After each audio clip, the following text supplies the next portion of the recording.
तो दोस्तों previous lecture में हम लोगों ने इस चैप्टर में से बुद्धिज़्म को कॉम्प्रिहेंसिव तरीके से कंप्लीट कर लिया। अब बात करते हैं जैनिज़्म की और वर्धमान महावीरा की। देखो, अगर आप बुद्धिज़्म के कंटेक्स्ट में टीचरों को कहते हो बोधिसत्वास, तो जैनिज़्म के कंटेक्स्ट में हम लोग टीचरों को क्या कहते हैं, ऐसे एनलाइटेंड सोल्स को क्या कहते हैं?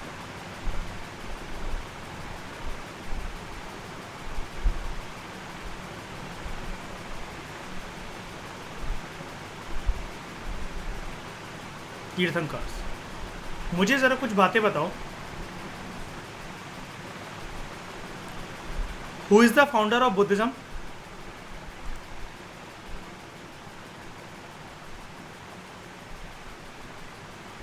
ऋषभ क्यों? नहीं, गौतम बुद्ध। ठीक है,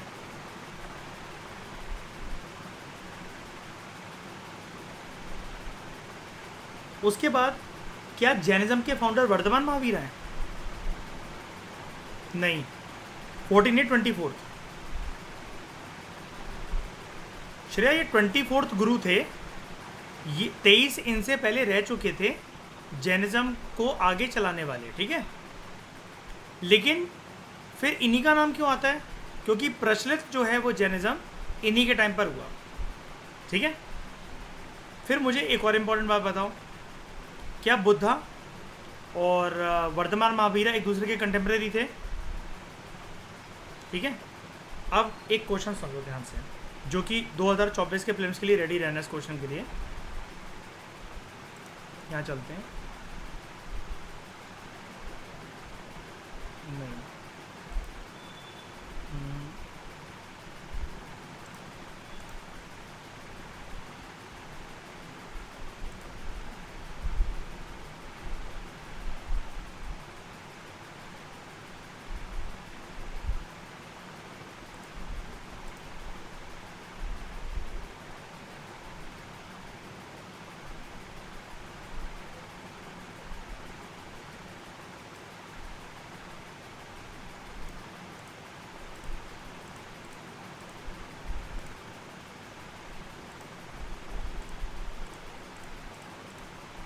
इधर देखो, अगर मैं यहाँ पर एक नाम ले लूँ अलारा कलामा का, उदाक रामपुत्र का। ठीक है, देख लो एक बारी ध्यान से, इसके ध्यान से अलारा कलामा, उदक्का, रामपुत्ता, इसको हटाते हैं, इसको भी हटाते हैं। अब जाकर अगर मैं ये लिखूं बुद्ध, वर्धमान महावीरा,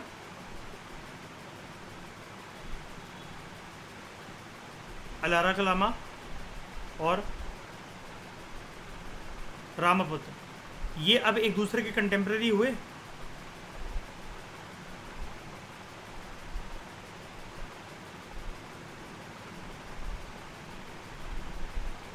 उदक्का रामपुत्र का नाम और अलारा कलामा का नाम बहुत इम्पॉर्टेंट है अगर आप कंटेम्प्रेरी में बुद्धा और वर्धमान महावीरा को जोड़ रहे हो, क्योंकि ये तो कोई भी बता देगा, ये तो कोई भी बता देगा, ये नहीं बता पाएगा। अगर नाम नहीं सुन रखा होगा तो नहीं बता पाएगा। ठीक है, ये क्वेश्चन इंपॉर्टेंट है। इंपॉर्टेंट मैं इसलिए बोल रहा हूँ, पता है क्यों बोल रहा हूँ मैं? 2024 के हिसाब से इंपॉर्टेंट। देखो, मैं भी एनालिसिस सीरीज शुरू करवाऊंगा 1 अक्टूबर से ना, प्रीवियस ईयर क्वेश्चन पेपर की। उसमें ना आपको ये पता लगेगा कि अगर ये बार बार मौर्यन एम्पायर और पार्लियामेंट जो टॉपिक है, मौर्यन एम्पायर, विजयनगर एम्पायर और अपना बुद्धिज़्म जैनिज़्म, अगर यूपीएससी हर साल इससे क्वेश्चन बनाता ही बनाता है, तो वो क्वेश्चन ओवरलैप क्यों नहीं करते हैं? क्योंकि यूपीएससी हर बार एक ऐसी चीज़ पूछना चाह रहा है जो कि उसने प्रीवियस ईयर्स में नहीं पूछ रखी है। जैसे याद है वो वज्र पानी पद्म पानी, मैंने क्वेश्चन भी दिखाया था फ्यूचर बुद्धा का, मैत्री का, है ना, कल ही दिखाया था। ऐसे क्वेश्चन यूपीएससी पूछना चाह रहा है कि जो अभी तक उसने कंटेंट नहीं पूछ रखा। और ये दोनों, ये मतलब जो वर्धमान महावीरा का, या इनको छोड़ो, जैनिज़्म बुद्धिज़्म का जो टॉपिक है, ये बहुत ज़्यादा एग्जॉस्टिव है। ठीक है, तो इससे पूछने का स्कोप हमेशा रहता है और रहेगा। ठीक है, ये तो आप सीख गए। एक इम्पॉर्टेंट क्वेश्चन और बताओ मुझे ज़रा, मुझे उसके बाद ये बताओ कि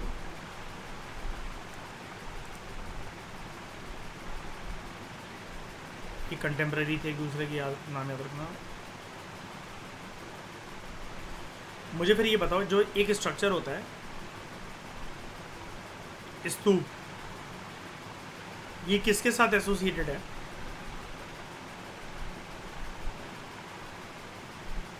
दोनों के साथ एसोसिएटेड है? नहीं, कुणाल यही बताना चाह रहा था। जैनास भी स्तूपा स्ट्रक्चर को यूज़ करते आए हैं वर्धमान महावीरा से पहले भी, और गौतम बुद्ध का तो सही, ठीक है। अच्छा, इनमें से ज़्यादा टफ किसको है फॉलो करना? जैनिज्म, है ना?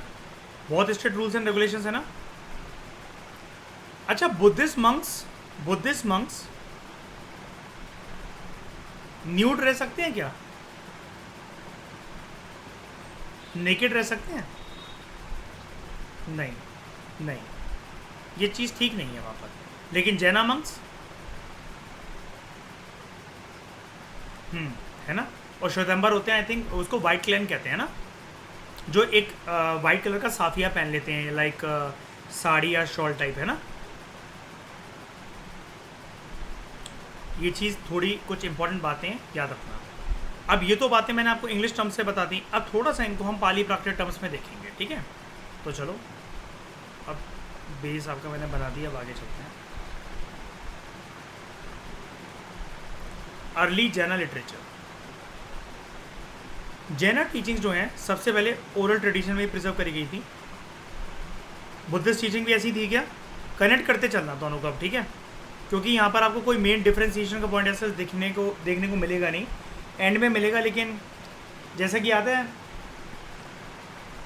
हमने मयूर हरप्पन सिविलाइजेशन में पूनमदला दहिया थे चैप्टर देखा था, तो वहाँ मज़े नहीं आए थे हमें यार, वो डिस्कस करते हुए कि हरप्पा और मेसोपोटामिया और इजिप्शियन सिविलाइजेशन के क्या डिफरेंस है। इसने तो बच्चों वाले दिए थे, हम तो इसका बाप लेवल जानते थे पूरा का पूरा। जितना इसने दिए थे उतनी तो हम किताब लिख सकते थे, इतनी पूरी की पूरी डिफरेंसेस के ऊपर। नहीं, ऐसे डिफरेंसेस यहाँ पर बहुत बच्चों वाले हैं, ठीक है। तो Jaina teachings were first preserved as an oral tradition, but later they were collated, यानी कि कलेक्टेड एंड रिकॉर्डेड। पुराने समय में जो जैना मंक्स थे, दे स्ट्रिक्टली फॉलोड द 5 ग्रेट कसम ऑफ जैनिज्म, 5 प्रण, 5 कसम, ठीक है। अभी बताऊंगा मैं इनके बारे में, आगे चलते हैं। अभी तो आपको एक बेसिक इंट्रोडक्शन दे रहा है। Even religious scriptures were considered possessions and therefore knowledge of religion was never documented. लिखा नहीं जाता था शुरू में, बात यही आपको राइटर बता रहा है, ठीक है। और जब कंपाइल करना शुरू करा गया, तो किस पे कंपाइल करना शुरू करा गया?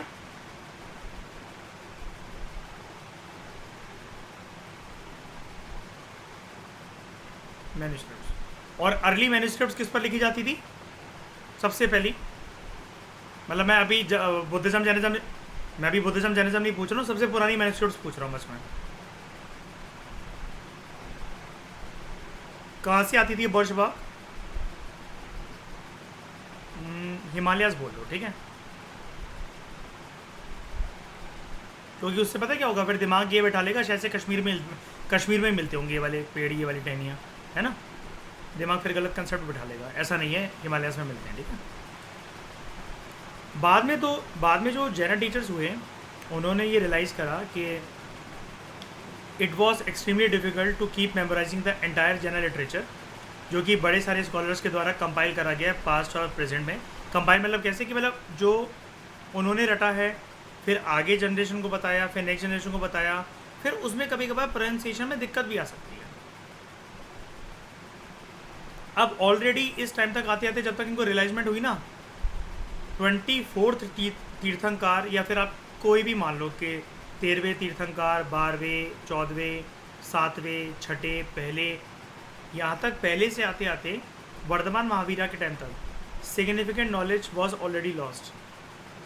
और बाद में फिर आपको पता है कि मैं आपको कोई बात बताऊँ, आप वो किसी और को बताओ, तो उसका मीनिंग और लहजा आप चेंज कर दोगे, है ना। ऊपर नीचे बातों का एंगल तो हो ही जाता है। टीचिंग्स के साथ भी ऐसा ही होता है। मॉडिफिकेशन और एरर्स आ गए, और ऐसा बोला जाता है कि ओरिजिनल जैना टीचिंग्स जो हैं वो पॉल्यूट होती चली जा रही थी। पॉल्यूट इन द सेंस कि अगर ओरिजिनल तीर्थंकर की बातों के अलावा कुछ भी 19-20 का फ़र्क भी आता है तो it is a kind of pollution. Hence they decided to document the general literature as known to them. Document मतलब फिर उन्होंने लिखना शुरू करा, ये सोचा कि कंपाइल करना हमें शुरू करना चाहिए रिटन फॉर्मेट के अंदर। अब बुद्धिस्ट कैनन याद है आपको, कुछ ऐसी बुक्स, पवित्र बुक्स जो मानी जाती है जिसमें बुद्धिस्ट टीचिंग्स गिवन है, ठीक है। ऐसी the word canon for Jaina holy writings is increasingly felt to be inadequate. यहाँ पर इनको इतनी ज़्यादा इंपॉर्टेंस नहीं दी गई because it implies an unchanging body of text sanctioned by the central authority. क्योंकि इनका ये माना जाता है कि आपको बार बार ये सारी चीज़ें लिखने की ज़रूरत नहीं है, क्योंकि ज़्यादा कुछ होता ही नहीं है जैनिज़्म की टीचिंग्स में। ये 5 ही कस्में होती हैं, इसी से सारी टीचिंग डिराइव होती हैं। तो पर्सन को बोला जाता है तुम बस इन्हीं पे स्टिक रहो, और जो भी ज़्यादा स्ट्रिक्ट चीज़ या डिसिप्लिन चीज़ होती है, जैसे कि ये बुद्धिज़्म के कंपैरिजन में ज़्यादा स्ट्रिक्ट थी इनकी टीचिंग्स, उसमें कोई हेरा फेरी, फेरबदल या 19-20 का फ़र्क तो आना ही नहीं चाहिए, ठीक है। लेकिन फिर भी कुछ बुक्स आगे चलकर कंपाइल हुई, तो the secret books of Jainas are known as Siddhanta या अगम। इसका मतलब होता है what has come down to us और ट्रेडिशन। मतलब पहले तीर्थंकर से लेकर 7th तीर्थंकर, 18th तीर्थंकर, 20th तीर्थंकर, 24th तीर्थंकर, वर्धमान माह, ठीक है। ये बात यहाँ से शुरू हुई टीचिंग्स और ये यहाँ तक आई, और उसके बाद बीच बीच में इस पूरी जर्नी में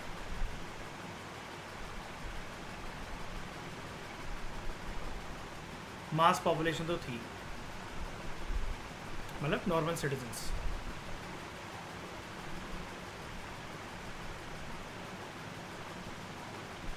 जो कि कुछ आगे चलकर क्या भी बने, फॉलोअर्स, ठीक है। And these earliest texts are in an eastern dialect of Prakrit known as Ardhamagadhi. क्योंकि ये किस टाइम पर जो है पनप रहा था जैनिज़्म, 6th सेंचुरी BC। कौन से रीजन में? यूपी, ईस्टर्न यूपी और बिहार रीजन के आसपास, है ना। तो वहाँ कौन सी भाषा बोली जाती थी? मगध में कौन सी भाषा बोली जाएगी?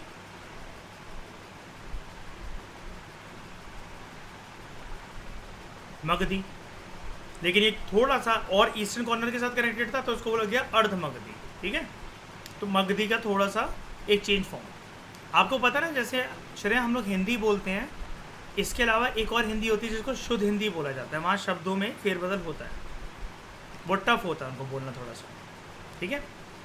ऐसे ही जैसे अब जो हम संस्कृत जानते हैं ना मयूर, जो हमें स्कूल में पढ़ाई गई, वो ओरिजिनल संस्कृत नहीं है। ओरिजिनल संस्कृत वैदिक संस्कृत थी, जो कि और टफ होती है ना।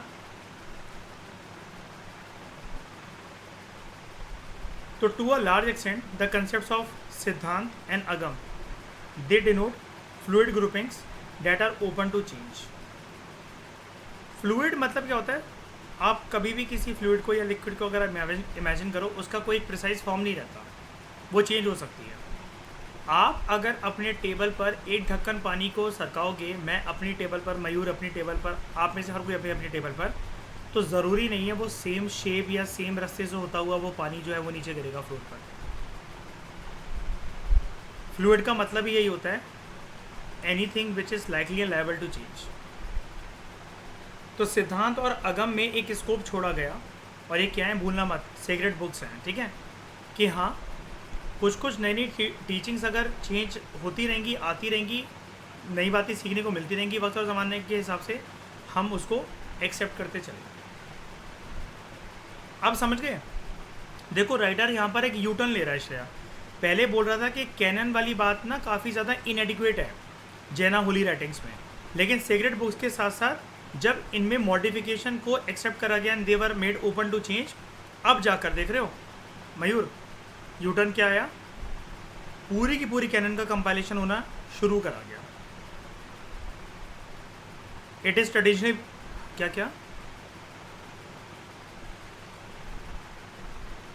ऑब्लिगेशन कैसी मतलब? अच्छा नहीं, ये कंपाइल होना शुरू हुई थी, ठीक है, अगर आप इसको ये भी माना जा रहा है, मैंने देखा नहीं। The complication of the entire canon is traditionally believe to have taken, नहीं नहीं, कंपाइलेशन ही है।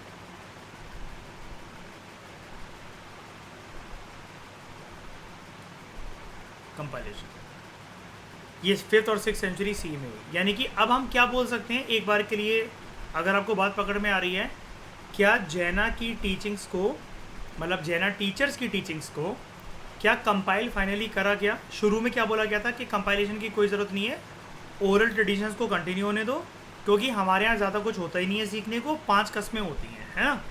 बाद में लेकिन वक्त और हालातों के अनुसार जब इनको लगा कि it is getting polluted with modifications and errors, जो नॉलेज है ऑलरेडी लॉस्ट हो चुकी है, तब ये रियलाइजमेंट हुई आने वाले तीर्थंकरों के टाइम पर कि कंपाइल करना ज़रूरी है, लिखना ज़रूरी है। बिल्कुल। तो 5th और 6th सेंचुरी BC में, जैसे याद है बुद्धिस्ट काउंसिल हुई थी ना, ऐसी जैना काउंसिल भी हुई थी। डोंट वरी, उसका भी टेबुलर रिप्रेजेंटेशन मैं आपको दूंगा, जैसा कि मैंने आपको दिखाया था। बुद्धिस्ट काउंसिल में टोटल कितनी बुद्धिस्ट काउंसिल हुई थी? And the last one was presided bye Ashoka, ठीक है। 6 कहते शाइनी,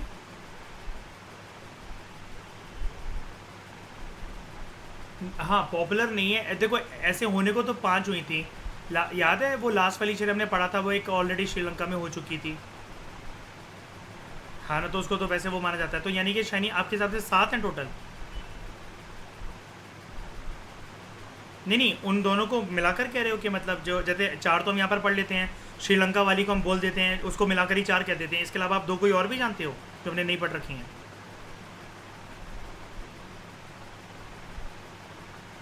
श्रीलंका वाली, अच्छा श्रीलंका वाली 4, कश्मीर और कहाँ पर हुई थी वो फिर लास्ट में?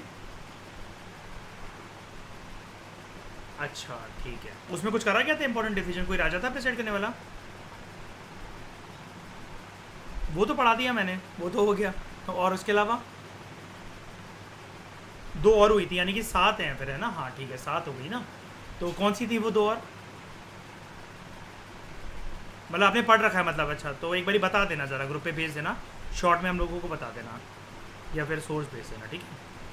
नहीं ठीक है, अच्छी बात है, मुझे जाननी चाहिए। जैसे मुझे नहीं पता था कि जो नन्स हैं वो हेड शेव करती हैं, रूल होता है वहाँ पर जाकर, ये तो अंकिता भगत ने मुझे बताया था, ठीक है। कोई भी ऐसी चीज़ें जाना करो, अपने मन तक मत रखा करो, ठीक है। टोक दिया करो उसी टाइम पे, मुझे बताया करो। तो 5th और 6th सेंचुरी सी में there was a council which was presided over by, अब ये कौन सी काउंसिल है? जैना काउंसिल। देवर्थी शम शमन,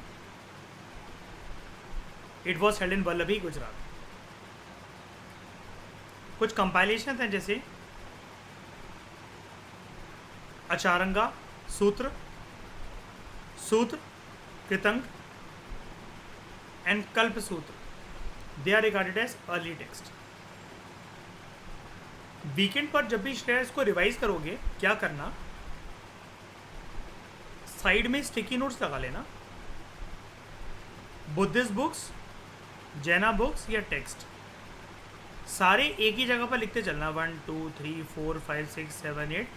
कल को अगर वो क्वेश्चन आते तो एलिमिनेट करना आपके लिए इजी रहेगा। और जब जब जैसे मतलब मान लो कि आपने पूनम दलाल दहिया से वीकेंड पे रिवाइज करा, कोई बात नहीं, आप श्रेया एनसीईआरटी अपनी बाद में उठा रहे हो, तो जब एनसीईआरटी से कोई एक्स्ट्रा चीज़ मिल जाएगी जो पूनम दलाल दहिया की बुक में नहीं है, तब उसको और एक्स्ट्रा 2 पॉइंट्स देकर लिख लेना।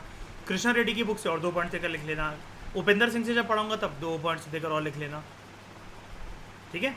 लेकिन इसका कंपाइलेशन करते चलो, पॉइंट ही है। Jainism around 3rd century C, it got split into 2 major sect, Digambar, sky clad और नेकेड, ठीक है, and Shvetambar clad in white. Lord Mahavira के इमीडिएट डिसाइपल्स जो थे, they were known as Gandhar. These disciples were mendicant. Mendicant कौन होते हैं? अगर ये मैं इन मेंडिकेंट्स को अगर बुद्धिज़्म की लैंग्वेज, बुद्धिज़्म के कंटेक्स्ट के अंदर अगर बोल रहा होता तो मैं इनको क्या बोलता?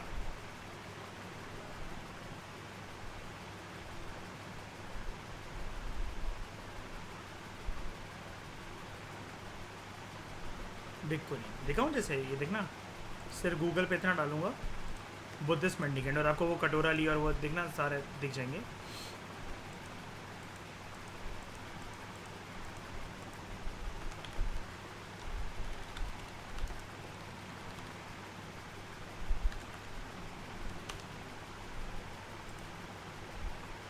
ये देखो, याद है एक तो दुनियादारी देखनी नहीं है ज़्यादा, मुँह में अट्रैक्ट ना हो जाए, और इसमें थोड़ा सा क्लियर आपको बोल दिख नहीं रहा होगा, बोल मैं आपको दिखाऊंगा।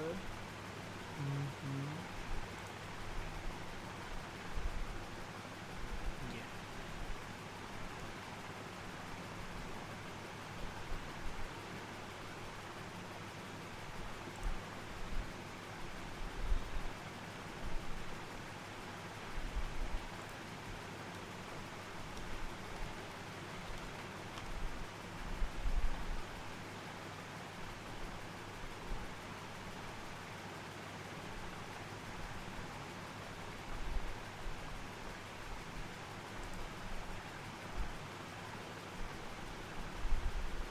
ये मास्क क्यों लगाते हैं अपने?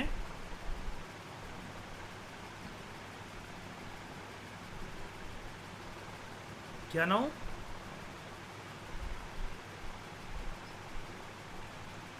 इंसेक्ट नहीं, वो आसपास में वायु में जो जो माइक्रो वायरस भी नहीं, माइक्रो ऑर्गेनिज्म वायरस कोरोना फैला दो तुम, कह रहा वायरस वो वायरस मर जाता है हैं? ये ये मर जाएंगे, वायरस नहीं मरेगा ठीक है। तो क्या कहते हैं, आसपास में जो जलवायु में, वातावरण में जो भी माइक्रो ऑर्गेनिजम्स हवा के अंदर घूम रहे हैं वो मरे ना, क्योंकि ऐसा देखा जाता है कि अगर आप जब भी ज़ोर की बोलते हो या अगर आपने क्लैप करा, ज़ोर की टैपिंग करी या मुंह से तेज़ आवाज़ निकाली, तो आपकी जो ध्वनि होती है वो जो तरंगे होती है मुंह से निकलने वाली, वो उन माइक्रो ऑर्गेनिजम्स को मार सकती है। ये इन चीज़ों का भी ध्यान रखते हैं काफ़ी ज़्यादा, तो इससे इनको एक तो कम बोलना पड़े, उनको याद रहे कि दबी आवाज़ में धीरे आवाज़ में धीरे धीरे बोलना है, ठीक है। मुझसे तो मयूर कितने ही पाप हो गए होंगे, ऐसे तो हैं।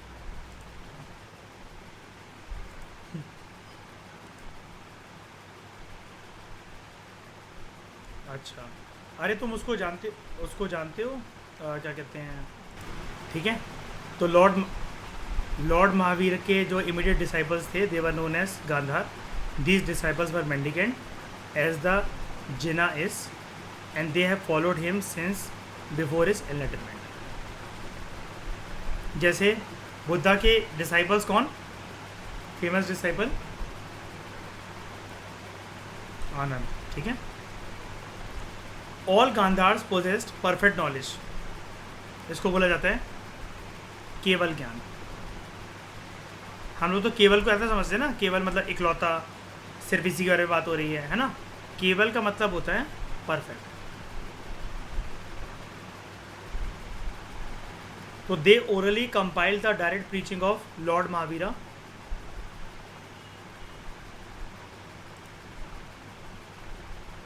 into 12 main text सूत्र,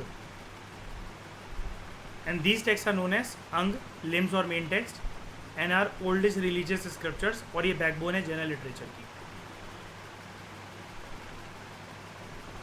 जो बुद्धिस्ट मंक्स हैं, जिनको अगर नॉलेज हो, ज्ञान की प्राप्ति हो ऑफ अ मिनिमम 10 पूर्व, अर्ली या फिर previous text which are considered original teachings of Jinas, ऐसे मंक्स को बोला जाता है श्रुत केवलीस।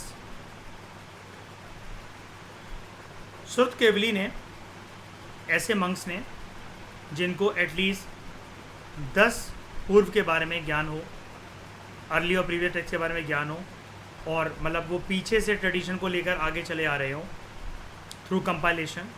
तो श्रुत केवली रोट मैनी टेक्स्ट सूत्र expanding the subject matter defined in the अंग।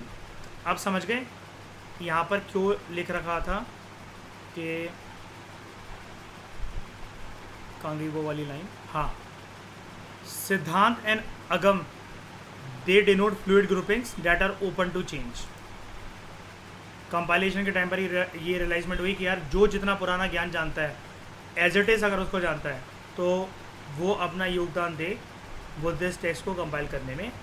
अलग अलग ज़माने अलग अलग वक्त में जो भी ऐसे मंक्स हैं, और श्रुत केवलीस की तो बहुत रिस्पेक्ट होती थी, क्योंकि इट इज़ जस्ट लाइक कि आपको वेदास का ज्ञान है, वो आप आगे अपने बच्चों को दे रहे हो, आपके बच्चे और फिर अपने बच्चों को दे रहे हैं। ये करते करते ऐसे जो वेदास का ज्ञान है वो कभी मिटेगा नहीं, ठीक है। तो collectively these texts are called as Angabahya, meaning outside the Angas. Shvetambar, ये कुछ पहनते थे कि नहीं पहनते थे? न्यूड क्लैन या वाइट क्लैन? वाइट क्लैन, ठीक है। Shvetambar canon includes, Shvetambar canon मतलब जानते हो जो वाइट क्लैड वालों के लिए जो बुक्स हैं, मतलब जो कंपाइलेशंस हैं, इट इंक्लूड्स 12 अंग। देखो डिवीज़न तो हुआ था ना, तभी तो अभी पढ़ाया ना मैंने आपको। जैसे बुद्धिज़्म के अंदर डिवीज़न कहाँ देखने को हमें मिलता है? थेरावाड़ा और महायान, यानी कि हीनायान एंड महायान। यहाँ पर क्या है? दिगंबर और श्वेतंबर। ओरिजिनल कौन? ओरिजिनल कौन? दिगंबर, ठीक है। तो Shvetambar canon includes 12 Anga, 12 Upanga, scriptures which further provide explanation of the Anga. It is just like, श्रेय हमने पढ़ा था ना कि सुत पितक की परछाई है अभिधम पितक, समरी, वो उसको फर्दर एक्सप्लेन करते हैं कुछ कुछ चीज़ों को शॉर्ट में, है ना। Very good. फिलोसफिकल डिस्कोर्सेस, ये सेम चीज़ है। और 10 Prakirna, scriptures will describe independent और miscellaneous subject of general religion. 6 Chheda Sutra, subject matter described in these is only for monks and nuns and not for the normal people, आम लोगों के लिए नहीं, because it relates to the code of conduct and behaviour of monks and nuns and it also explains how they can repent for their since and mistakes. ये जो repent वाली जो बात है, ये बुद्धिस्ट रिलीजन में कब होती थी? कौन से महीनों के बाद? रेनी सीजन, जब सावन के महीने निकल जाते थे, है ना। और सबसे कॉमन एक कन्फेशन क्या होती थी कि हमसे क्या पाप हुआ है? बारिश के दिनों में हमने क्या करा? तो सबसे कॉमन जो मैं आपसे पूछ रहा था वो क्या है? बुद्धिज़्म, जो बुद्धिस्ट मंक्स थे वो क्या कन्फेस करते थे कि बारिश के दिनों में क्या पाप हुआ है उनसे?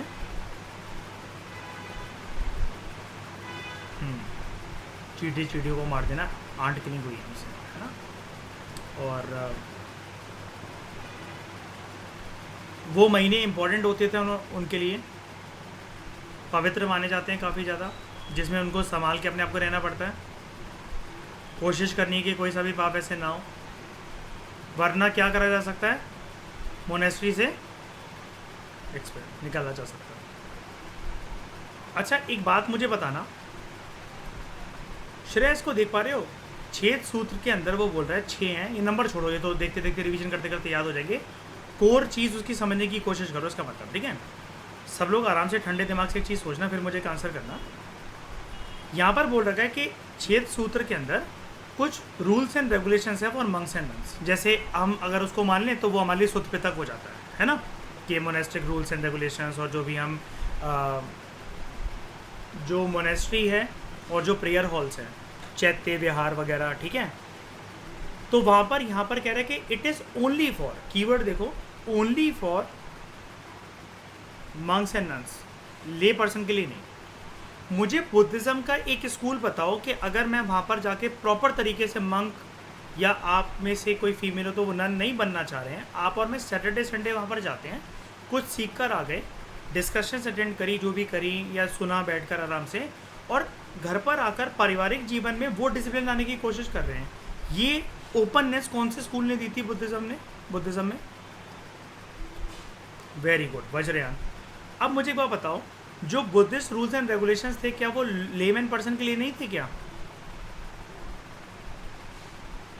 बिल्कुल थे। लेकिन यहाँ पर छेद सूत्र हैं क्या नॉर्मल पर्सन के लिए?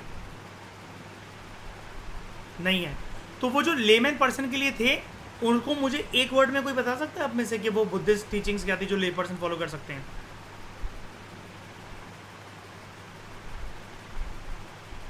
हिंट दूं? अशोका ने भी उसको प्रचलित करा, उसके लिए ऑफिशियल्स भी रखे थे उसी नाम से। वेरी गुड, धम्मा। अब क्लियर हुआ?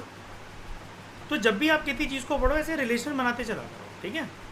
अब देखो टाइम वो बहुत क्लोज है कि जब वही जो मयूर मैं बड़े टाइम से कह रहा था ना, फूड चेन फूड वेब, अब वो टाइम बहुत क्लोज आ गया है बनाने का, ठीक है? और 1 अक्टूबर से उसकी इम्प्लीमेंटेशन भी शुरू हो जाएगी और बेस हम लोग बनाएंगे प्रीवियस ईयर क्वेश्चन को, topic wise topic, subject by subject, proper organise तरीके में डिस्कशन करेंगे। पकड़ में उसी को रहा हूँ शुरू से 6th क्लास की NCERTs को, हिस्ट्री ज्योग्राफी।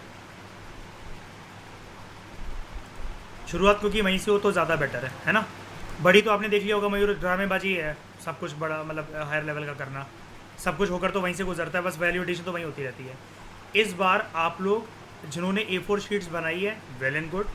जो शुरू से नोट्स बना रहे हैं, जिनके बीच में नोट्स छूट गए थे, जो भी है तो टेंशन मत लेना।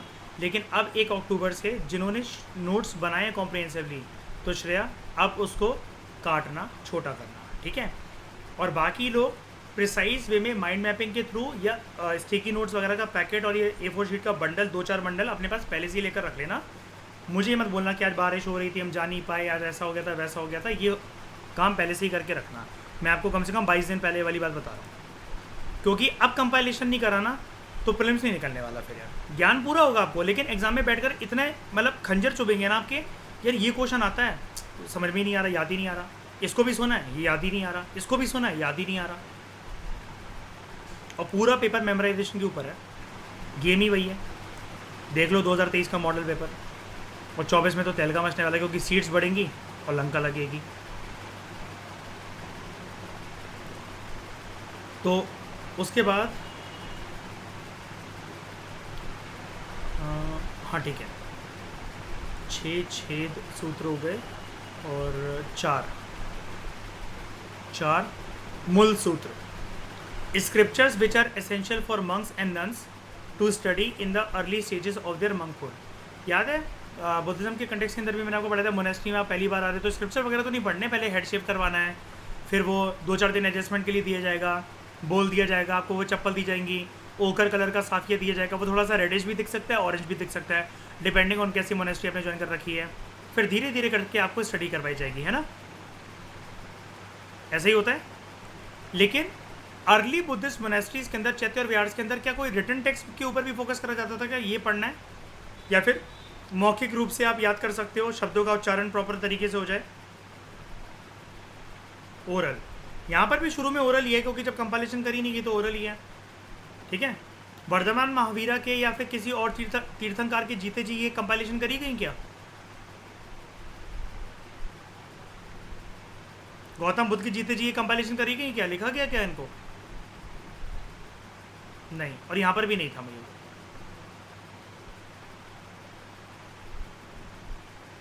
सब कुछ बाद में, सब कुछ बाद में,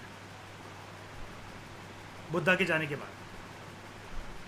बुद्धा को पसंद नहीं था ये सब, जैसे कोई उनसे बोल भी देता था ना कि आप में मैजिकल पावर्स हैं, ये जिंदा कर दो। कहानियाँ तो ऐसी ऐसी भी हैं, लोग अपने भेड़ बकरियों को भी ले आते थे, इनको जिंदा कर दो। तोता मैना चिड़िया को ले आते थे, इसको जिंदा कर दो।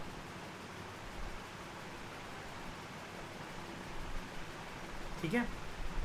जैसे इसमें एक चीज़ याद है, शायनी आपने भी पढ़ रखा होगा, मॉडर्न इंडियन हिस्ट्री में ये जितने भी ट्राइबल मूवमेंट्स हुई थी अंग्रेज़ों के खिलाफ, इनके जैसे जो लीडर्स थे, जैसे पाइक रेबिलियन के टाइम पर, या फिर हो रेबिलियन, मुंडा रेबिलियन, मुंडा रेबिलियन, उस टाइम पर जितने भी इनके लीडर्स थे, ये लोग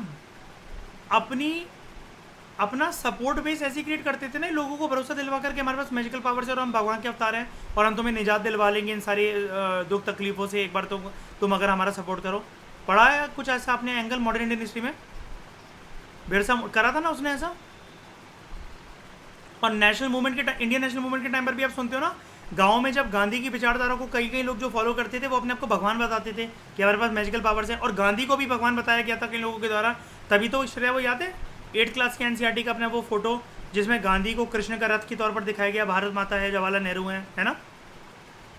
तो जब भी कोई फेमस पर्सन होता है ना तो उसको कहते हैं भगवान की उपाधि दे दी जाती है लोगों की द्वारा। हिंदुस्तान का आदमी इन सब चीज़ों में माहिर है शुरू से। तो a number of individual text such as Nandi Sutra and अनुयोग द्वारा, मैं वही देख रहा था, इसकी स्पेलिंग कई जगह पर ना DWA लिखी जाती है, कोई बात नहीं, इसको ऐसे रीड करा जाता है अनुयोग द्वारा, ठीक है। Believing that all original Angas have been lost for centuries, तो दिगंबर जो थे, दिगंबर कौन,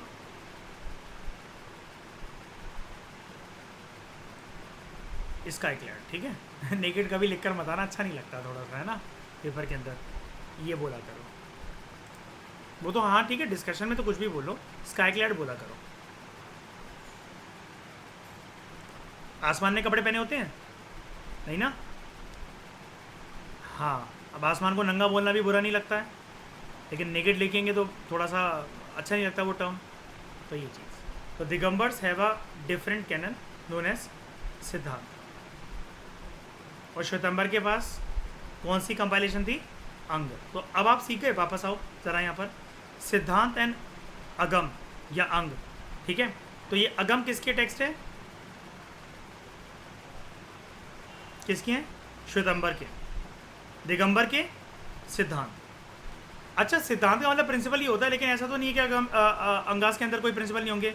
अब जैसे ये देख लो, 6 जो छेद सूत्र हैं इसके, 6 छेद सूत्र, ये भी तो रूल्स वगैरह रेगुलेशन ही तो बता रहे हैं मंक्स और नन्स के लिए, राइट। उनका कोड ऑफ कंडक्ट, बिहेवियर।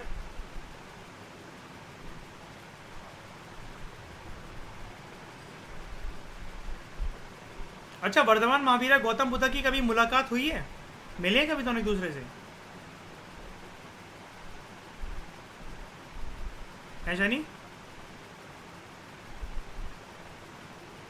उन्हीं से पूछ कर आ जाना, मुझे तो नहीं पता, ठीक है। तो it should be noted that Tattvartha Sutra, it contains the main doctrines of Jaina faith. दो टू मेन सेट्स, किसकी बात हो रही है यहाँ पर, Shvetambar and Digambar. They have slightly different versions and composition dates. और ओरिजिनल कौन से हैं, मतलब जो लाइन, ओरिजिनल तो नहीं बोलना चाहिए, लाइंस मतलब कहाँ से चली आ रही है, दिगंबर। जैसे बुद्धिज्म के कंटेक्स्ट में ओरिजिनल लाइन किसकी, थेरावाड़ा। महायान वालों ने ये टर्म दिया था उनको, है ना, ऑर्थोडॉक्स बोलने के लिए, क्या, हीनायान। तो Janus believe that each Jinnah monk और principal, it reveals the same essential truth according to the needs of the society and in the era in which he or she is born. यहाँ पर एक scope दिख रहा है आपको, यानी कि वक्त और हालातों के अनुसार ओपन टू चेंज वाला फ्लूइड नेचर, ठीक है। लेकिन बस प्रिंसिपल्स काफ़ी ज़्यादा स्ट्रिक्ट थे। जब कोई भी जो पर्सन है, जो मंक है, नन है, when he or she reaches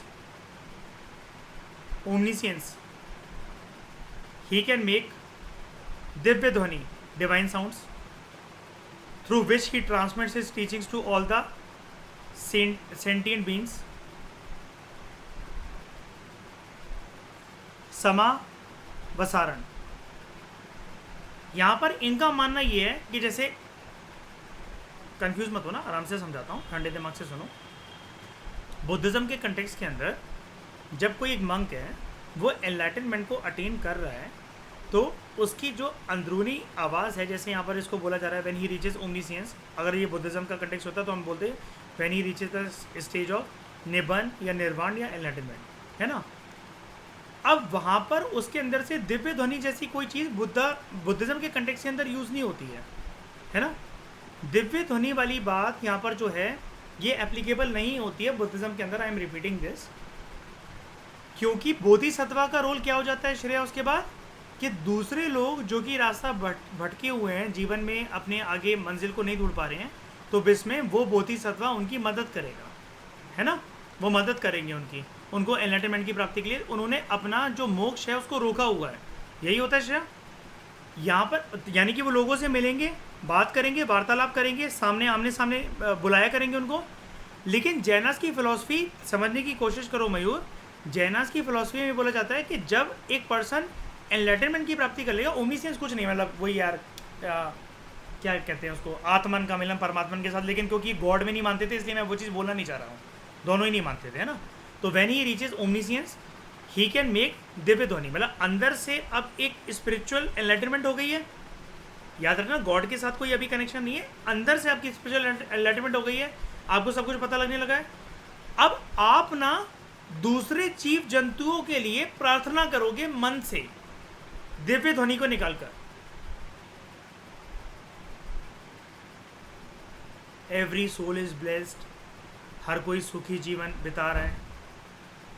जैसे एक बार आपको बात बताता हूँ, पहाड़ों पर जाकर जो तपस्वी लोग सबको छोड़ छाड़ कर तपस्या करते हैं, वो क्या करते हैं, वो मेडिटेशन करते हुए या फिर अपना जो भी मंत्र उच्चारण कर रहे होते हैं, ऐसा कहा जाता है, ऐसा माना जाता है, वो संसार में शांति, लोगों के जीवन में स्टेबिलिटी और दुनिया का कल्याण करने के लिए कामना कर रहे हैं ईश्वर से। इसका मतलब इनकी ये चीज़ थोड़ी सी अलग तो है, काफ़ी अलग है, थोड़ी सी क्या मतलब लेफ्ट और राइट वाली बात हो गई बुद्धिस्ट मंक्स के कंपैरिजन में, बोधिसत्वास के कंपैरिजन में, या फिर बुद्धिस्ट फिलॉसफी के कंपैरिजन में। लेकिन फिर भी ये चीज़ आपको इनकी दिव्य ध्वनि वाला कंसेप्ट या फिर समावसारण ये नहीं दिखा रहा कि एक इंसान अपने बारे में ना सोचकर दूसरों को पहले प्रायोरिटी पर रख रहा है।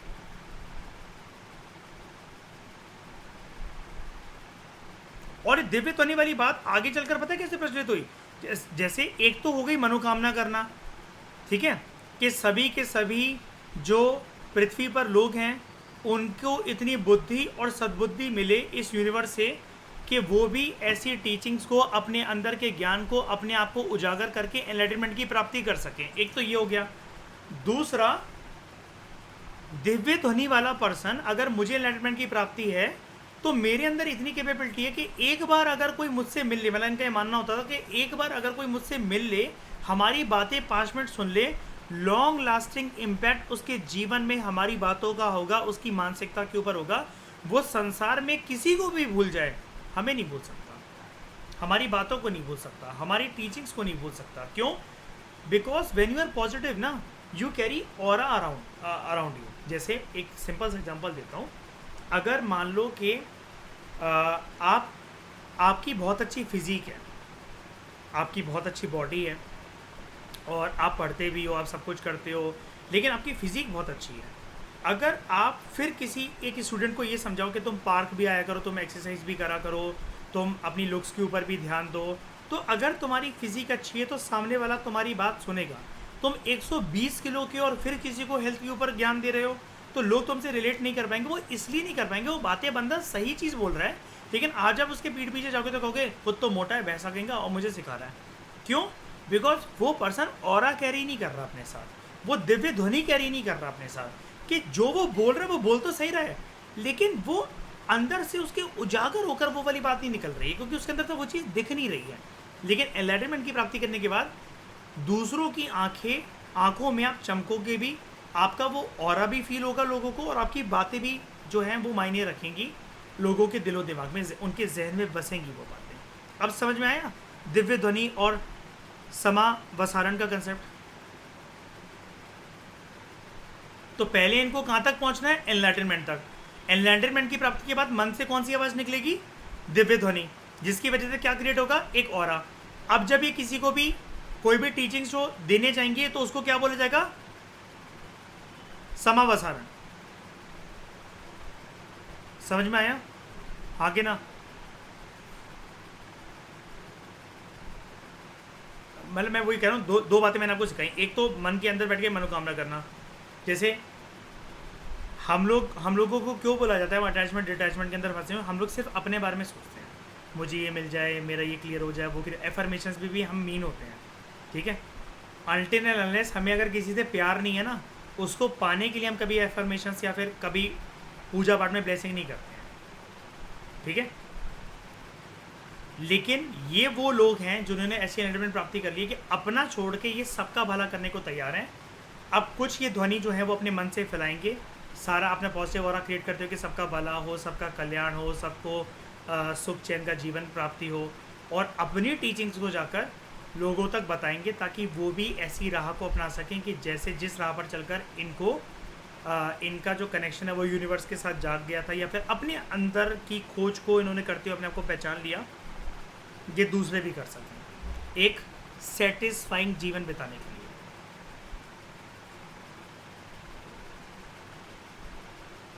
दिगंबर और श्वेतंबर सेट जो है, they interpret the notion of the divine sounds differently. Digambar कौन? वाइट क्लैड या फिर स्काई क्लैड? पहली बार देख रहे हो, कोई बात नहीं, स्काई क्लैड नेकेड, ठीक है। They consider it to be an unarticulated sound which is monotone, एक ही टोन है, and it can be compared with the sound of Om. इनका उच्चारण कैसे होता है?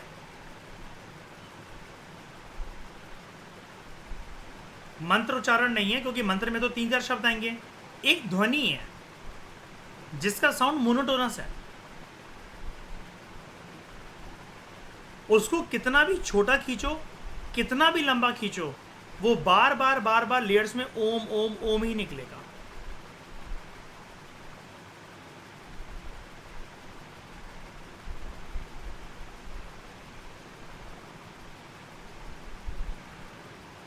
ये मैंने क्यों बनाया? अगर मैं छोटा सा बोलूं ओम, थोड़ा बड़ा करूं ओम, और बड़ा करूं ओम, तो वो निकल वही साउंड रहा है, एक मोनोटोनस, ठीक है। अब ये ओम की प्रैक्टिस भी ना सांसों को ध्यान में रखते हुए करी जाती है, नॉट ओनली इन जैना फिलॉसफी बट हर जगह, हिंदू फिलॉसफी में भी या कहीं पर भी आप मेडिटेशन जैसे करते हो, सांसों को ध्यान रखते हुए वो करी जाती है। मतलब जितनी लंबी आपकी ये जो टोन जैसे ही होती है, आप जितनी लंबी सांस खींचकर जितनी लंबा ओम जो है वो बोल सकते हो, उतनी ज़्यादा कैपेबिलिटी आपके अंदर आती है, उतनी जल्दी चक्रास आपके खुलने की प्रोबेबिलिटी होती है, और इससे माथे के बीच का जो मूलाधार चक्र होता है आपका, वो ओपन होने लग जाता है। फिर आपको दर्द नहीं होता अपने आईब्रोज के बीच में माथे पर फोकस करते हो मेडिटेशन के टाइम पर। लेकिन जैसे कि मैंने आपको बताया, वो करना नहीं चाहिए जब तक आप डेली मेडिटेटर नहीं हो। Whereas Shvetambar call it divine because all beings can hear it, including 5 sensed animals with understanding and spiritual abilities. So it is considered to be a human language that takes the form of अर्ध मगधी प्राकृत। मतलब interpretation है दोनों की अलग अलग। वो कहते हैं कि मोनोटोन है, मतलब कुछ भी है, उन्होंने इसको स्पिरिचुअल ओरिएंटेशन नहीं दिया ओम वर्ड को, जबकि श्वेतंबर ने बोला नहीं, ये it is connected with the spiritual energy. Universe में किसी भी एक ऐसे लिविंग बीइंग के अंदर जिसके अंदर 5 सेंसेस हैं, उसके डिवाइन पोटेंशियल को जागरूक करने का काम कर सकता है ये चीज़, ये मोनोटोनस साउंड। अच्छा, नॉन कैनोनिकल टेक्स्ट जो थे वो बुद्धिज्म के अंदर भी थे क्या?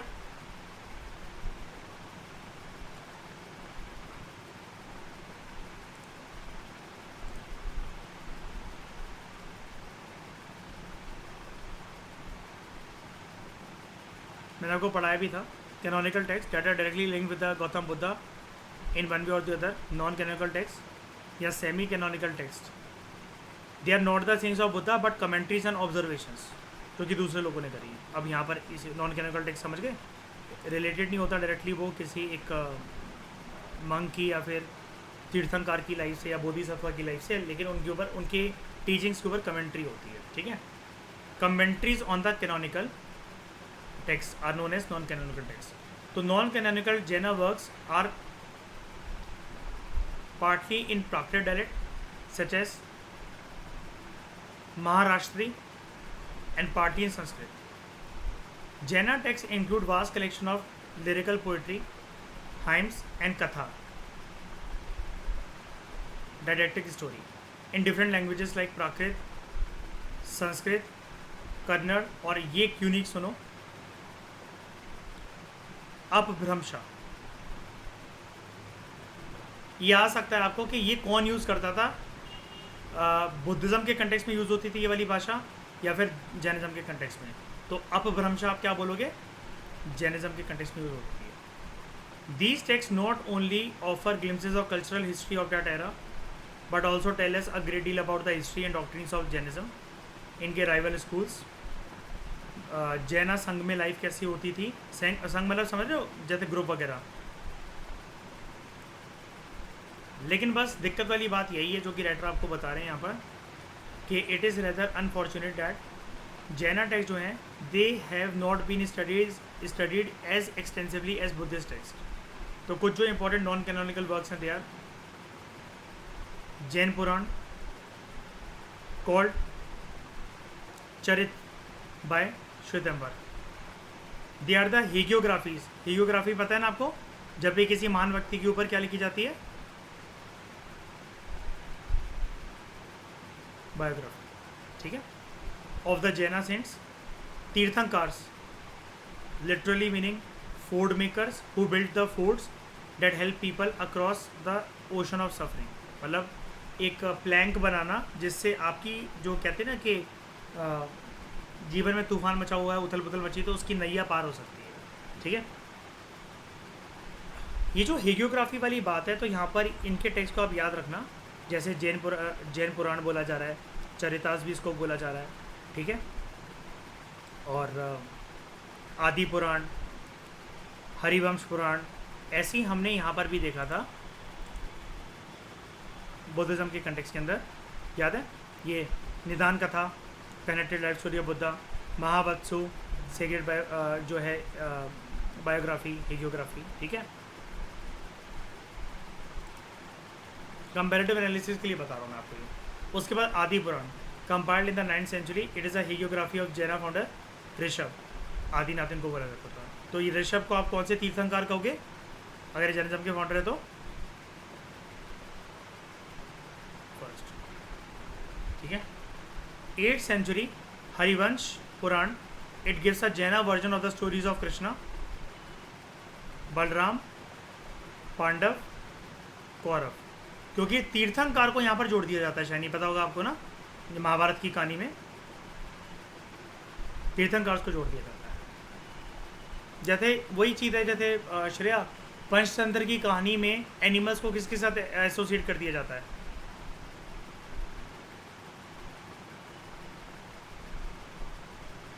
किसको?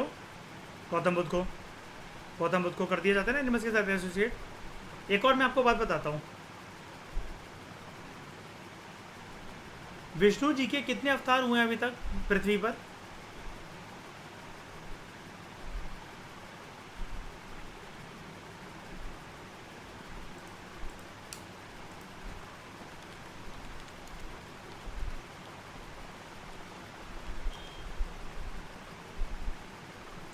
Ten avatars of Vishnu are, ध्यान से देखना, मत्स्य, कूर्म, वराह, नरसिंह, वामन, परशुराम, राम, कृष्ण, कल्कि,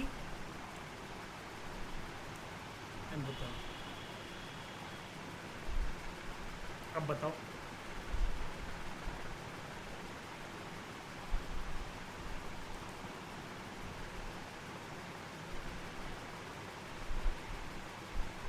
एक तो क्षत्रिय भी थे, और इन सारी चीज़ों के बेसिस पर अब समझ गए श्रेया, आज थोड़ी हिंट मिल रही है कि सुप्रीम कोर्ट क्यों सारी कैटेगरीज को हिंदू बोलता है। ऐसे नहीं, सुप्रीम कोर्ट हवा में बातें नहीं कर सकता ना कभी भी, बहुत ज़्यादा डिस्कशंस, डिबेट्स, पीछे की स्टडी को कैरी फॉरवर्ड करता है ना कोई भी जजमेंट देने से पहले। इसलिए क्योंकि दंगे होने को तो इस बात पे भी हो सकते थे कि सिखों को, जैनों को, बुद्धिस्ट को हिंदूज की तरह ट्रीट करा जा रहा है ना, क्योंकि ये सारे के सारे गुरु नानक जी, वर्धमान महावीरा, ऋषभ या सिद्धार्थ, ये वर्णा सिस्टम के कौन से उसके अंदर थे, कैटेगरी के अंदर? क्षत्रिय। अलग क्यों हुए?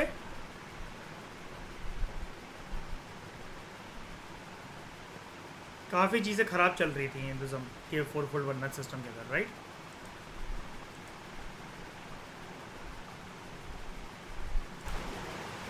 उसके बाद 9th century Jinasena and Gunabhadra, they authored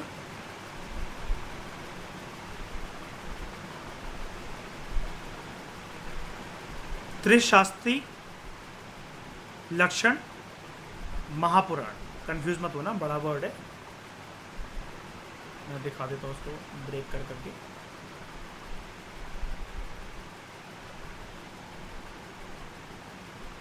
क्या हो गया इसमें? इसी में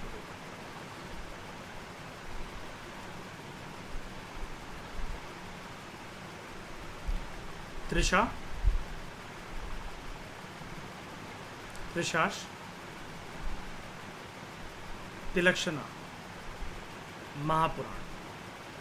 It contains not only life stories of various Jaina saints, kings and heroes, but also contains discussions on topics like dreams की interpretation, life cycle rituals, death and birth, duties of a king and warrior, etc. आपको सपने जो आते हैं वो एक purpose से आते हैं। तो ये त्रिशास्त्री लक्षण महापुराण के अंदर ऐसी बातें बोली गई हैं। 12th सेंचुरी के अंदर फिर है परिशिष्ट परवान, इसको हेमचंद्र ने लिखा था। It gives details about political history and provides the earliest account of जैना टीचर्स, तीर्थंकर्स। अब यहाँ पर पर्सनल राइटर्स का जिक्र क्यों है? क्योंकि भूलना मत, देखो हम लोग यहाँ पर बात कर रहे थे नॉन कैनोनिकल टेक्स्ट, इसलिए यहाँ पर पर्सन्स का नाम और जो जिन्होंने कंपाइलेशन करी है उनका नाम है, ठीक है।